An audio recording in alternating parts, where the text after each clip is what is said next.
Hi, அனைவருக்கும் வணக்கம். Welcome to my divine energy channel. I am Jessica. இன்றைக்கு உங்களிடம் ஒரு குறுகிய கவிதை சொல்ல போகிறேன். வாங்க வீடியோக்குள் போகலாம். சிவகார்த்திகேயனின் சிறப்பு மிமிக்ரி. விரைவில் நடிகர் ஆனார் தமிழ் இண்டஸ்ட்ரி. பேரும் புகழும் உள்ளவர், இன்று ஒரு துரோகி. அவரின் திருவிளையாட்டினால் பிரிந்தது ஒரு ஜோடி. சிவா மற்றும் மோனிகா ரிச்சர்ட் மோகத்தால் உருவாகிய காதல். இமானுக்கும் சிவகார்த்திகேயனுக்கும் ஏற்பட்டது ஒரு மோதல். அகப்பட்டதும் இருவரும் தீராத மன உளைச்சல். இமானின் வாழ்க்கையில் விழுந்தது ஒரு விரிசல். பெண்களின் கண்ணீர் அவர்களுக்கு ஒரு பெரிய ஆயுதம்.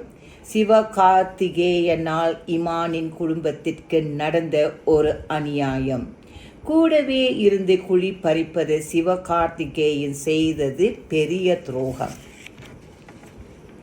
இந்த மாதிரி நடிகர்கள் ஃபிலிம் இண்டஸ்ட்ரிக்கு வந்தது ஒரு மகா கேவலம். நான் எந்த ஸ்டேஜுக்கும் போனாலும் அப்பா மட்டும் கிடையாது. இப்படிப்பட்ட எமோஷனல் ஸ்பீச் சிவகார்த்திகேயன் கூறியது.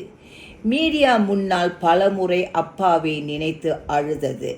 அப்பாவின் பிரிவு சிவகார்த்திகேயன் அறிந்திருந்தால் இம்மான் தம்பதிகளுக்கு பிரிவு நடந்திருக்காது.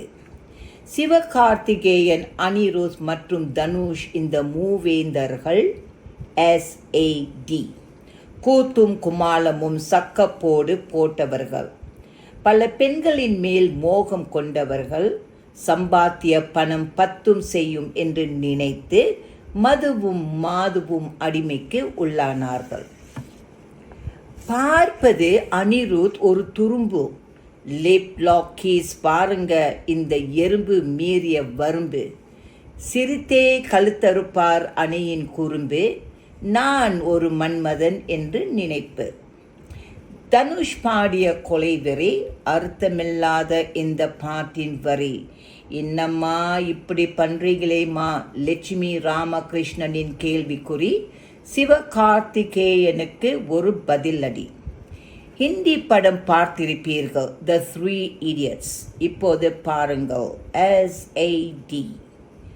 மீண்டும் இணைந்திருப்போம். Thank you for watching this video and please like and subscribe so that I can make even better videos for you guys to enjoy. Signing off, Jessica.